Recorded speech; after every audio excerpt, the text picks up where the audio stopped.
ನಮಸ್ಕಾರ ಸ್ನೇಹಿತರೆ, ನಾನು ನಿಮ್ಮ ಮಿನಂತರ್. ಇವತ್ತು ನಾವು ಸಮಾಜವಾದಿ ಚಳವಳಿಯ ಬಗ್ಗೆ ಪ್ರಮುಖ ಹೋರಾಟಗಳು ಮತ್ತು ನಡೆದ ಬಂದ ಹಾದಿಯನ್ನು ತಿಳ್ಕೊಳ್ತಾ ಹೋಗೋಣ. ಸಮಾಜವಾದ ಚಳವಳಿ ಅನ್ನುವಂಥದ್ದನ್ನು ಫಸ್ಟ್ ಬಂದಾಗ ಕರ್ನಾಟಕದಲ್ಲಿ ಶಾಂತವೇರಿ ಗೋಪಾಲಗೌಡರು ಬಹಳ ಮುಖ್ಯವಾದಂಥ ಪಾತ್ರವನ್ನು ವಹಿಸ್ತಾರೆ. ಅವರು 1923ರಿಂದ 72ರವರೆಗೆ ಅವರ ಅವಧಿ ಆಗಿರುತ್ತೆ. ಭಾರತ ಕಂಡಂಥ ಒಂದು ಅಪರೂಪದ ಸಮಾಜವಾದಿ ಚಿಂತಕ ಮತ್ತು ಮಾನವೀಯತೆಯ ಸಾಕಾರ ಮೂರ್ತಿ. ಅವರು ತಮ್ಮ ಸಂಪೂರ್ಣ ಜೀವನವನ್ನು ರೈತರು ಮತ್ತು ಹಿಂದುಳಿದವರು, ಕಾರ್ಮಿಕರ ಒಂದು ಅಭಿವೃದ್ಧಿಗಾಗಿ, ಕಲ್ಯಾಣಕ್ಕಾಗಿ ಮೀಸಲಿಟ್ಟರು ಅಂತ ನಾವು ನೋಡ್ತೀವಿ. ನಿಸ್ವಾರ್ಥವಾಗಿ ದುಡಿದಂಥ ಒಬ್ಬ ಮಹಾನ್ ಚೇತನ ಗೋಪಾಲಗೌಡರು.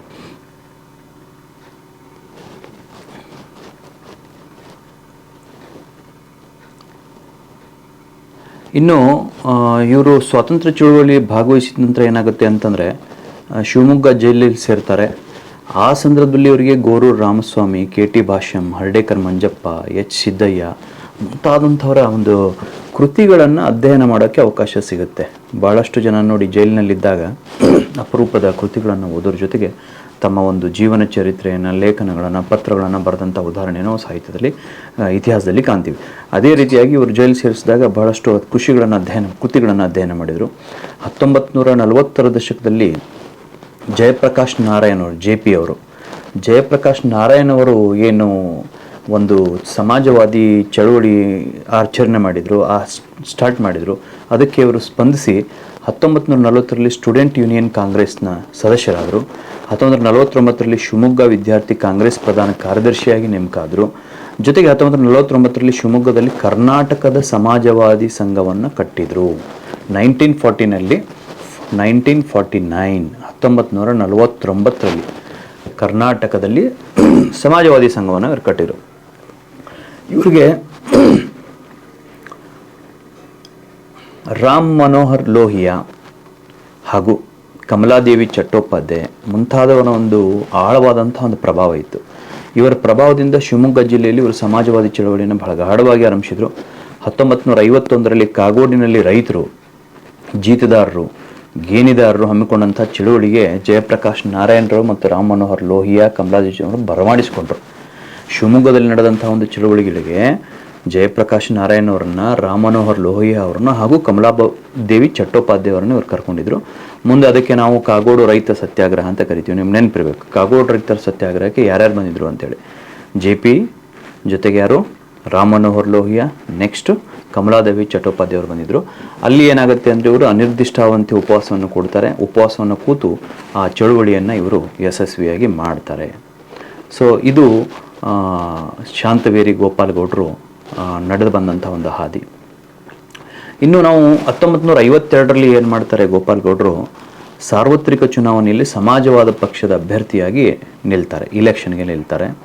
ಅಲ್ಲಿ ಅವರು ಘಟಾನುಘಟಿ ನಾಯಕರಾದಂಥ ಕಾಂಗ್ರೆಸ್ನ ಹಿರಿಯ ಬದ್ರಿ ನಾರಾಯಣರನ್ನು ಸೋಲಿಸಿ ಮೈಸೂರು ಭಾಗದ ವಿಧಾನಸಭೆಗೆ ಆಯ್ಕೆ ಆಗ್ತಾರೆ. ಆಗ ಇವರನ್ನು ಜೈಂಟ್ ಕಿಲ್ಲರ್ ಎಂದೇ ಪ್ರಸಿದ್ಧಿ ಮಾಡ್ತಾರೆ. ನೋಡಿ, ಯಾರು ನಿಮಗೆ ಕೇಳಬಹುದು, ಜೈಂಟ್ ಕಿಲ್ಲರ್ ಎಂಬ ಹೆಸರು ಯಾರಿಗಿತ್ತು ಅಂಥೇಳಿ. ಸೊ ಜೈಂಟ್ ಕಿಲ್ಲರ್ ಅಂಥೇಳಿ ಇವರನ್ನು ಸೋಲಿಸಿದ್ದಕ್ಕೋಸ್ಕರ ಇವರನ್ನು ಕರೀತಾರೆ. 1957ರಲ್ಲಿ ಮತ್ತೆ ಸಾರ್ವತ್ರಿಕ ಚುನಾವಣೆ ತೀರ್ಥಹಳ್ಳಿಯಿಂದ ನಿಂತ್ಕೊಂಡು ಸರ್ವರಿಗೆ ಸಮಪಾಲು, ಸರ್ವರಿಗೆ ಸಮಬಾಳು ಎಂಬಂಥ ಘೋಷಣೆ ಮಾಡ್ತಾರೆ. ಆದರೆ ಸೋಲ್ತಾರೆ ಅಲ್ಲಿ. ಆದರೂ ಕೂಡ ಅವರು ಸೋತಾಗಲೂ ಕೂಡ ಒಂದು ಧೃತಿಗೆಡದೆ, ಸಾಮಾಜಿಕ ಮುಖಾಮುಖಿಗಳಿಗೆ ದೂರವಾಗದೆ ಸಮಾಜವಾದಿ ಯುವಕರ ಸಂಘವನ್ನು ಸ್ಥಾಪನೆ ಮಾಡ್ತಾರೆ. 1960ರಲ್ಲಿ ಗೋವಾ ಆಂದೋಲನದಲ್ಲಿ ಸಕ್ರಿಯವಾಗಿ ಇವರು ಭಾಗವಹಿಸ್ತಾರೆ. ಬಡ ಕುಟುಂಬದಲ್ಲಿಂಥ ಜನಸಂದ ಗೋಪಾಲಗೌಡರಿಗೆ ಸ್ವಂತ ಮನೆ ಇರಲಿಲ್ಲ, ಜಮೀನಿರಲಿಲ್ಲ. ಆದರೆ 1962ರಲ್ಲಿ ಜಾತ್ಯತೀತವಾಗಿ ಎಲ್ಲ ಜನರು ಸೇರಿ ಇವರನ್ನು ಮತ್ತೆ ಏನು ಮಾಡ್ತಾರೆ ಅಂದರೆ ಇಲೆಕ್ಷನ್ಗೆ ನಿಲ್ಲಿಸಿ ಆರಿಸಿ ಕಳಿಸ್ತಾರೆ. 1964ರಲ್ಲಿ ಇವರು ವಿವಾಹ ಆಗುತ್ತೆ. ಸೋನಕ್ಕ ಅನ್ನುವಂಥವ್ರು ಇವರ ಪತ್ನಿ. ಇವರು ಶಾಲಾ ಶಿಕ್ಷಕಿಯರಾಗಿ ಕೆಲಸ ಮಾಡ್ತಿರ್ತಾರೆ. ಇದಾದ ನಂತರ ನಿಮಗೆ ಇವರ ಬದುಕಿನಲ್ಲಿ ಏನಾಗುತ್ತೆ ಅಂತಂದರೆ 1967ರಲ್ಲಿ ಇವರು ಮತ್ತೆ ಪುನಃ ಶಾಸಕರಾಗಿ ಆಯ್ಕೆ ಆಗ್ತಾರೆ. 1967ರಲ್ಲಿ ಇವರಿಗೆ ಇಳಾಗೀತಾ ಅನ್ನುವಂಥ ಮಗಳು ಹುಡ್ತಾಳೆ. 1960ರಲ್ಲಿ ರಾಮ್ ಮನೋಹರ್ ಅನ್ನುವಂಥ ಮಗ ಹುಡ್ತಾನೆ. ಗೋಪಾಲಗೌಡರ ಮಾರ್ಗದರ್ಶನದಲ್ಲಿ ಇತ್ತೀಚಿನ ಬಹಳಷ್ಟು ಹಿರಿಯ ರಾಜಕಾರಣಿಗಳು ಬಹಳಷ್ಟು ಪಟುಗಳಾಗಿ ಇವರ ಪಳಗಿದ್ದಾರೆ ಇವರ ಗರಡಿಯಲ್ಲಿ. ಉದಾಹರಣೆಗೆ ಇವರ ಮಾರ್ಗದರ್ಶನದಲ್ಲಿ ಎಸ್ ಬಂಗಾರಪ್ಪನವರು, JH ಪಟೇಲ್ರು, SM Krishna, D Devaraj Urs, Dharam Singh, DV Chandregowda, BS Yediyurappa, ಸಾಹಿತಿಗಳಾದಂಥ P ಲಂಕೇಶ್, UR ಅನಂತಮೂರ್ತಿ, ಪೂರ್ಣಚಂದ್ರ ತೇಜಸ್ವಿ ಮೊದಲಾದಂಥ ಸಮಾಜವಾದಿ ಚಿಂತಕರು ಗೋಪಾಲಗೌಡರ ಒಂದು ಪ್ರಭಾವದಲ್ಲಿ ಬೆಳೆದು ಬರ್ತಾರೆ. ಒಂದು ಏರುಗತಿಯ ಒಂದು ಸಾಮಾಜಿಕ ರಾಜಕೀಯ ಒಂದು ಅಭಿವೃದ್ಧಿಯನ್ನು ಮತ್ತು ಪ್ರಗತಿಯನ್ನು ಸಾಧಿಸುವಂಥ ಸಂದರ್ಭದಲ್ಲಿ 1971 ಜೂನ್ 7ರಂದು 49ನೇ ವಯಸ್ಸಿನಲ್ಲಿ ಇವರು ತೀರ್ಕೋತಾರೆ. ಇದರಿಂದಾಗಿ ಸಮಾಜವಾದದ ಒಂದು ದೊಡ್ಡ ಒಂದು ನಕ್ಷತ್ರ ಮಿಂಚಿ ಮರೆಯಾಯಿತು ಅನ್ನುವಂಥದ್ದನ್ನು ನಾವು ಹೇಳ್ಬೋದು.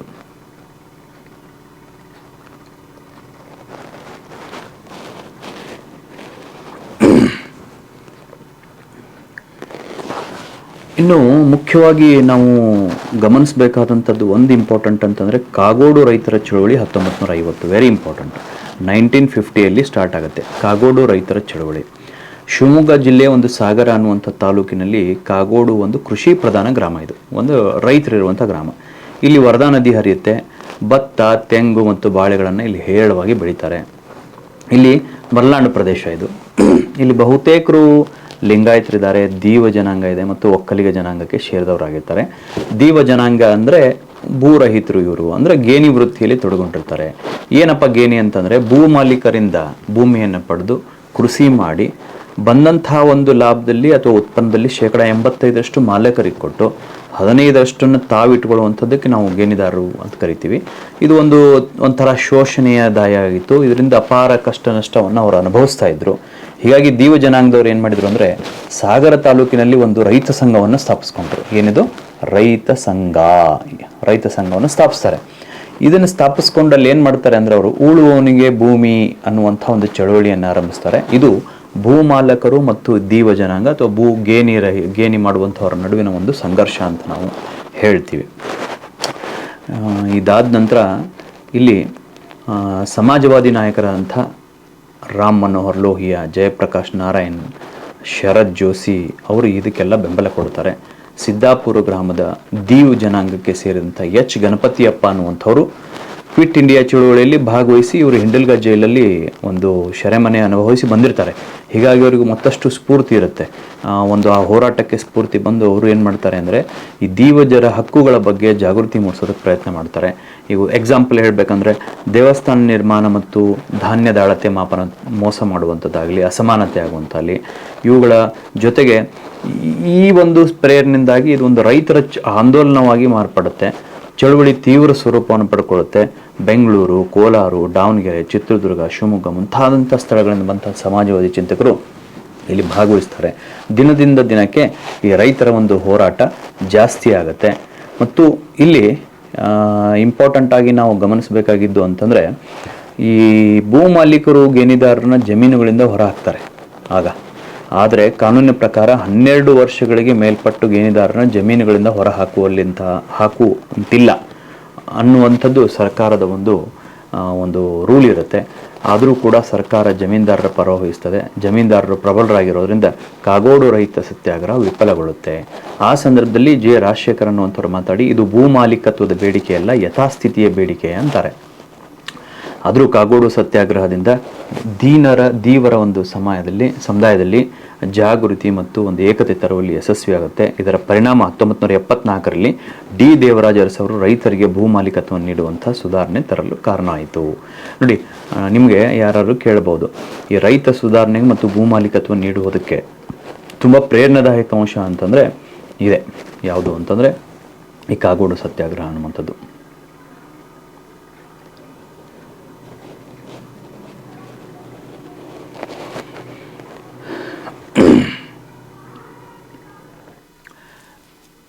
ಇನ್ನು ರೈತ ಹೋರಾಟದಲ್ಲಿ ತುಂಬ ಒಂದು ಅದ್ಭುತವಾದಂಥ ಹೆಸರು ಕಂಡು ಬರೋದು ಅಂತಂದರೆ ಡಾಕ್ಟರ್ ಎಂ ಡಿ ನಂಜುಂಡಸ್ವಾಮಿಯವರು. ಎಂ ಡಿ ನಂಜುಂಡಸ್ವಾಮಿಯವರು 1935ರಿಂದ 2004ರವರೆಗೆ ಅವಧಿಯಲ್ಲಿರುತ್ತೆ ಅವ್ರದ್ದು. ಇವರ ರೈತರ ಹಕ್ಕುಗಳ ಪ್ರತಿಪಾದಕ, ಗಾಂಧಿವಾದಿ, ವಿದ್ವಾಂಸ, ಪ್ರತಿಭಾವಂತ ಶಾಸಕ, ವಕೀಲ, ಸಮತಾವಾದಿ ಎಂದು ಹೆಸರಾದಂಥವ್ರು.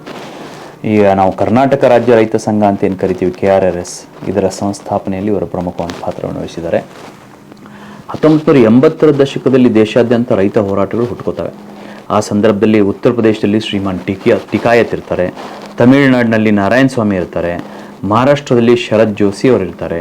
ಆಯಾ ರಾಜ್ಯದ ರೈತ ಆಂದೋಲನಗಳು, ಬೇರೆ ಬೇರೆ ವ್ಯಕ್ತಿಗಳು, ಲೀಡರ್ಗಳು ಪ್ರಮುಖ ಪಾತ್ರ ವಹಿಸಿರುವಂತೆ ಕರ್ನಾಟಕದಲ್ಲಿ HS ರುದ್ರಪ್ಪ ಮತ್ತು MD ನಂಜುಂಡಸ್ವಾಮಿ ಸುಂದರೇಶ್ ಅಂಥವರು ನಾಯಕತ್ವವನ್ನು ವಹಿಸ್ಕೋತಾರೆ. ಆದರೆ ಈ ಹೋರಾಟ ಗಟ್ಟಿಯಾಗಿ ಒಂದು ನೆಲೆ ಕಂಡುಕೊಳ್ಳೋದಕ್ಕೆ, ಅದ್ಭುತವಾದಂಥ ಹೆಸರು ತಂದುಕೊಡೋದಕ್ಕೆ, ಪ್ರಗತಿಯನ್ನು ಸಾಧಿಸೋದಕ್ಕೆ ಮುಖ್ಯವಾಗಿ ಪ್ರಯತ್ನ ವಹಿಸಿದವರು ಅಂದರೆ ನಂಜುಂಡಸ್ವಾಮಿಯವರು. ಈ ನಂಜುಂಡಸ್ವಾಮಿಯವರು ಮಾಡಿದಂತಹ ಒಂದು ಬದುಕು ಹೇಗಿತ್ತು, ಅವರ ಬದುಕು ಹೇಗಿತ್ತು, ಅವ್ರು ಏನೇನು ಕೆಲಸಗಳನ್ನು ಮಾಡಿದರು, ಅವ್ರು ಏನೇನು ಸಾಧನೆ ಮಾಡಿದರು ಅನ್ನುವಂಥದ್ದನ್ನು ನಾವು ಸೂಕ್ಷ್ಮವಾಗಿ ನೋಡಬೇಕಾದ್ರೆ 1935 ಫೆಬ್ರವರಿ 3ರಂದು ಇವರು ಮೈಸೂರಿನ ಮಹಾಂತ ದೇವರು ಮತ್ತು ರಾಜಮನ್ನಿ ದಂಪತಿಗೆ ಹುಡ್ತಾರೆ. ಇವರೇನು ಬಡವರಲ್ಲ. ಇವರು ತಂದೆ ಟಿ ನರಸೀಪುರ ತಾಲೂಕಿನ ಮಾಡ್ರಳ್ಳಿ ಗ್ರಾಮದ ರೈತರಾಗಿರ್ತಾರೆ, ವಕೀಲರಾಗಿರ್ತಾರೆ, 1000 ಎಕರೆ ಜಮೀನ್ದಾರಾಗಿರ್ತಾರೆ. ಇವರು ನಂತರ ಶಾಸಕರಾಗೂ ಕೂಡ ಆಯ್ಕೆ ಆಗ್ತಾರೆ. ಈ ದಂಪತಿಗಳಿಗೆ 5ನೇ ಮಗುವಾಗಿ ನಂಜುಂಡಸ್ವಾಮಿಯವರು ಹುಡ್ತಾರೆ.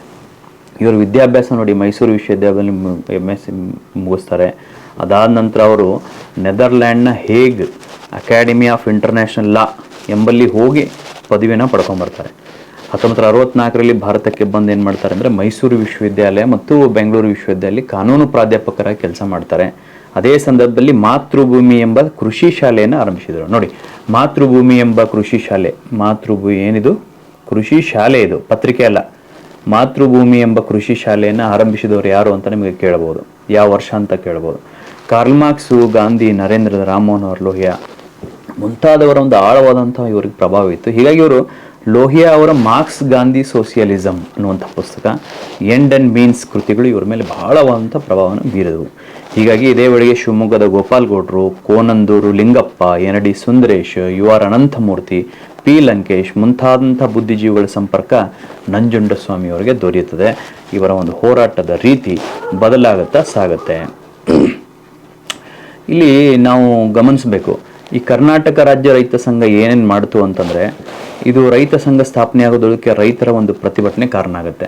ಹೇಗೆ ಅಂತಂದರೆ 1980 ಜುಲೈ 21 ಧಾರವಾಡ ಅಂದರೆ ಗದಗ ಜಿಲ್ಲೆಯ ನರಗುಂದ ಮತ್ತು ನವಲಗುಂದ ತಾಲೂಕು, ಬೆಳಗಾವಿ ಜಿಲ್ಲೆಯ ಸವದತ್ತಿ ಮತ್ತು ಬೈಲಹೊಂಗಲ್ ತಾಲೂಕುಗಳಲ್ಲಿ ಮಲಪ್ರಭಾ ನದಿಯ ನಾಲೆಗಳಿಂದ ನೀರಾವರಿ ಸೌಲಭ್ಯಗಳನ್ನು ಒದಗಿಸ್ತಾರೆ. ಆ ಸಂದರ್ಭದಲ್ಲಿ ಇದಕ್ಕೆ ರೈತರಿಗೆ ಒಂದು ಅಭಿವೃದ್ಧಿ ಕರವನ್ನು ವಿಧಿಸಲಾಗಿರುತ್ತೆ. ಈ ನಾಲೆಯಲ್ಲಿ ನೀರು ಹರಿಸದೆ ನೀರಾವರಿ ತೆರಿಗೆಯನ್ನು ವಿಧಿಸಿದ್ದನ್ನು ರೈತರ ಆಕ್ಷೋಕ್ಷಕ್ಕೆ ಮತ್ತು ಸಿಟ್ಟಿಗೆ ಕಾರಣ ಆಗುತ್ತೆ. ಹೀಗಾಗಿ ಸಹಜವಾಗಿ ರೈತರು ಏನು ಮಾಡ್ತಾರೆ, ಪ್ರತಿಭಟನೆಯನ್ನು ಆರಂಭಿಸ್ತಾರೆ. ಇದೇ ವೇಳೆಗೆ ಶಿವಮೊಗ್ಗ ಜಿಲ್ಲೆಯ ಭದ್ರಾ ಸಹಕಾರಿ ಸಕ್ಕರೆ ಕಾರ್ಖಾನೆ ಕೂಡ ಅಲ್ಲಿ ಒಂದು ಪ್ರಾಬ್ಲಮ್ ಸ್ಟಾರ್ಟ್ ಆಗುತ್ತೆ, ಅಲ್ಲೂ ರೈತರ ಅಗೇನ್ಸ್ಟ್. ಹೀಗಾಗಿ ಕಬ್ಬು ಬೆಳೆಗಾರರ ಸಮಸ್ಯೆ ಕೂಡ ಆವಾಗ ಮುನ್ನೆಲೆಗೆ ಬರುತ್ತೆ. ವಿದ್ಯುತ್ ಕೊರತೆ ಇರುತ್ತೆ, ಸಾಲದ ಸುಳಿ ಇರುತ್ತೆ, ರೈತರು ದಿವಾಳಿ ಆಗಿರ್ತಾರೆ, ಸರ್ಕಾರದ ಅಸಮರ್ಪಕ ಕೃಷಿ ನೀತಿ ಇರುತ್ತೆ, ಅಧಿಕಾರಿಶಾಹಿಗಳ ದಬ್ಬಾಳಿಕೆ, ಎಲ್ಲ ಕಾರಣಗಳಿಂದ ರೈತರು ಬಸವಳಿಗೆ ಹೋಗಿರ್ತಾರೆ, ಚಳುವಳಿಗೆ ಇಳಿತಾರೆ. ಆ ಚಳುವಳಿಗೆ ನಾಯಕತ್ವವನ್ನು ವಹಿಸಿದವರು ಯಾರು ಅಂತಂದರೆ MD ನಂಜುಂಡಸ್ವಾಮಿಯವರು ವಹಿಸ್ತಾರೆ. ಹೀಗಾಗಿ ಅವರು ಸರ್ಕಾರಕ್ಕೆ ಆ ಸಂದರ್ಭದಲ್ಲಿ ಶಿವಮೊಗ್ಗದಲ್ಲಿ ಸಭೆ ಸೇರಿ 19 ಬೇಡಿಕೆಗಳನ್ನು ಸಲ್ಲಿಸ್ತಾರೆ. 19 ಬೇಡಿಕೆಗಳು ಏನದು? 1980 ಅಕ್ಟೋಬರ್ 17ರಂದು ಬೆಂಗಳೂರಿನಲ್ಲಿ ಸಭೆ ಸೇರ್ತಾರೆ. ಮತ್ತೆ ಅವಾಗ ಕರ್ನಾಟಕ ರಾಜ್ಯ ರೈತ ಸಂಘವನ್ನು ಅಧಿಕೃತವಾಗಿ ಸ್ಥಾಪಿಸ್ತಾರೆ. ಅಂದು ಹಸಿರು ಟೋಪಿ ಮತ್ತು ಹಸಿರು ಶಾಲು ಧರಿಸುವಂತೆ ತೀರ್ಮಾನಿಸಲಾಯಿತು. ನೋಡಿ, ನೀವು ರೈತ ಸಂಘಗಳನ್ನು ಗಮನಿಸಿದಾಗ ಹಸಿರು ಶಾಲು ಹಾಕಿರ್ತಾರೆ, ಹಸಿರು ಟೋಪಿ ಆಗಿರ್ತಾರೆ. ಇದನ್ನು 1980 ಅಕ್ಟೋಬರ್ 17ರಂದು ಡಿಸೈಡ್ ಮಾಡ್ತಾರೆ, ಹಸಿರು ಶಾಲು ಹಾಕಬೇಕು, ಹಸಿರು ಟೋಪಿ ಹಾಕಬೇಕು ಅಂತೇಳಿ. ಅವಾಗ ಸರ್ಕಾರಕ್ಕೆ ಅವರು 19 ಬೇಡಿಕೆಗಳನ್ನು ಸಲ್ಲಿಸ್ತಾರೆ. 1, ದಲ್ಲಾಳಿಗಳನ್ನು ನಿರ್ಮೂಲನೆ ಮಾಡಿ. 2, ರೈತರ ಸಾಲ ಮನ್ನಾ ಮಾಡಿ ಮತ್ತು ಕಡಿಮೆ ಬಡ್ಡಿ ಮಾಡಿ. ಕೃಷಿ ಬೆಳೆಗಳಿಗೆ ಬೆಂಬಲ ನಿಗದಿ ಮಾಡಿ. ರಸಗೊಬ್ಬರ, ಕ್ರಿಮಿನಾಶಕ, ಬಿತ್ತನೆ ಬೀಜ, ಕೃಷಿ ಉಪಕರಣಗಳಿಗೆ ನೀವು ರಿಯಾಯಿತಿ ಕೊಡಿ. ನೀರಾವರಿಯಲ್ಲಿ ರಿಯಾಯಿತಿ ಕೊಡಿ. ನೀರಾವರಿಗೆ ತೆರಿಗೆ ಪದ್ಧತಿಯನ್ನು ರದ್ದು ಮಾಡಿ. ರೈತರ ಕಾರ್ಮಿಕರಿಗೆ ವೃದ್ಧಾಪ್ಯ ವೇತನ ನೀಡಿ. ಗೇಣಿ ಹಕ್ಕು ಶುಲ್ಕವನ್ನು ರದ್ದತಿ ಮಾಡಿ. ಪ್ರೀಮಿಯಂ ಇಲ್ಲದ ಬೆಳೆ ವಿಮೆ ಕೊಡಿ. ಸರ್ಕಾರಿ ಭೂಮಿ ರೈತರಿಗೆ ಹಂಚಿಕೆ ಮಾಡಿ. ಕೃಷಿ ಕಾರ್ಮಿಕರಿಗೆ ಉಚಿತ ಶಿಕ್ಷಣ ಕೊಡಿ. ಗ್ರಾಮೀಣ ಪ್ರದೇಶಗಳಲ್ಲಿ ಸಣ್ಣ ಕೈಗಾರಿಕೆಗಳ ಸ್ಥಾಪನೆ. ಯೋಜನಾ ವೆಚ್ಚದಲ್ಲಿ 80% ಕೃಷಿಗಿಡಬೇಕು. ರೈತ ಮಕ್ಕಳಿಗೆ ಶಿಕ್ಷಣ ಮತ್ತು ಉದ್ಯೋಗದಲ್ಲಿ 50% ಮೀಸಲಾತಿ ಅಥವಾ ಸೀಟುಗಳನ್ನು ಕೊಡಬೇಕು. ಸಕ್ಕರೆ ಲೇವಿ ಪದ್ಧತಿ ರದ್ದು ಮಾಡಿ. ಜೊತೆಗೆ ಕನಿಷ್ಠ ದರದಲ್ಲಿ ವಿದ್ಯುತ್ ಪೂರೈಕೆ ಮಾಡುವುದು. ಕೃಷಿ ಕಾಲೇಜ್ ಸ್ಥಾಪನೆ ಮಾಡುವಂಥದ್ದು. ಗ್ರಾಮಾಂತರ ಪ್ರದೇಶಗಳಿಗೆ ಬಸ್ ಸೌಕರ್ಯ ಕೊಡುವುದು. ಬಡ್ಡಿ ರಹಿತ ಬ್ಯಾಂಕ್ ಸಾಲ. ಹೀಗೆ ಬೆಂಗಳೂರಲ್ಲಿ ಅಧಿಕೃತವಾಗಿ ಸ್ಥಾಪನೆಯಾದಂತಹ ಈ ಒಂದು ರೈತ ಸಂಘ MD ನಂಜುಂಡಸ್ವಾಮಿ ಅವರಲ್ಲಿ 19 ಮನವಿಗಳನ್ನು ಸರ್ಕಾರಕ್ಕೆ ಇವರು ಕೊಡ್ತಾರೆ. ಅದಾದ ನಂತರ ಇದ್ರ ಜೊತೆಗೆ ಇನ್ನೊಂದಿಷ್ಟು ಮನವಿಗಳನ್ನು ಅವರು ಕೊಡ್ತಾರೆ. ಒಟ್ಟಾರೆ ನಂಜುಂಡಸ್ವಾಮಿಯವರ ನಾಯಕತ್ವದಲ್ಲಿ ನಡೆದಂತಹ ಈ ಹೋರಾಟ ಅದ್ಭುತವಾದಂಥ ಹೋರಾಟ. ಅನೇಕ ರೈತ ಚಳುವಳಿಗಳೆಲ್ಲ ಇದರಲ್ಲಿ ಸೇರಿ ಹೋಗ್ತವೆ. ಬೇಡಿಕೆ ಈಡೇರುವವರೆಗೂ ನಮಗೆ ಕಂದಾಯವಿಲ್ಲ ಎಂಬುದು ಸಂಘದ ಪ್ರಮುಖ ಘೋಷಣೆ ಆಗಿತ್ತು. ನಮಗೇನು ಬೇಡಿಕೆಗಳಿದಾವೋ ಅವುಗಳು ಈಡೇರುವವರೆಗೆ ಏನಿಲ್ಲ, ಕಂದಾಯವಿಲ್ಲ ಎಂಬುವಂಥದ್ದು ಇವರದ ಪ್ರಮುಖ ಬೇಡಿಕೆ ಆಗಿತ್ತು. ನಂಜುಂಡಸ್ವಾಮಿಯವರು ಬಹುರಾಷ್ಟ್ರೀಯ ಸಂಸ್ಥೆಗಳ ಕೃಷಿ patent, WTO world trade organisation ವಿಶ್ವ ವ್ಯಾಪಾರ ಸಂಸ್ಥೆ ವಿರುದ್ಧ ಅಭಿಯಾನವನ್ನೇ ಆರಂಭಿಸಿದ್ರು ಇವರು. ಇದನ್ನು ಪಾಶ್ಚಿಮಾತ್ಯ ಜೈವಿಕ ಕಳ್ಳತನ ಅಂತ ಕರೆದ್ರು ಇದನ್ನು. ನೋಡಿ, ವಿಶ್ವ ವ್ಯಾಪಾರ ಸಂಸ್ಥೆ ಏನು ಕೆಲಸ ಇತ್ತು, ಇದಕ್ಕೆ ಏನು ಮಾಡಿದ್ರು ಅವರು, ಇದಕ್ಕೆ ಪಾಶ್ಚಿಮಾತ್ಯ ಜೈವಿಕ ಕಳ್ಳತನ ಅಂತ ಕರೆದ್ರು. ದಲ್ಲಾಳಿಗಳ ಶೋಷಣೆ ಇರ್ಬೋದು, ಗಿರ್ವಿದಾರರಿಂದ ಶೋಷಣೆ ಇರ್ಬೋದು, ಕೃಷಿ ಉಪಕರಣಗಳ ಅಧಿಕ ಬೆಲೆ ಇರ್ಬೋದು, ಜಮೀನ್ದಾರರ ದಬ್ಬಾಳಿಕೆ ಇರ್ಬೋದು, ಅಕ್ರಮ ಗಣಿಗಾರಿಕೆ ಇರ್ಬೋದು, ಸರ್ಕಾರದಿಂದ ಆಗುವಂಥ ರೈತ ವಿರೋಧಿ ಚಟುವಟಿಕೆ ಇರ್ಬೋದು, ಇವೆಲ್ಲವುಗಳನ್ನು ಏನು ಮಾಡ್ತಾರೆ, ಬಹಳ ಬಲವಂತವಾಗಿ ಇವರು ವಿರೋಧಿಸ್ತಾರೆ.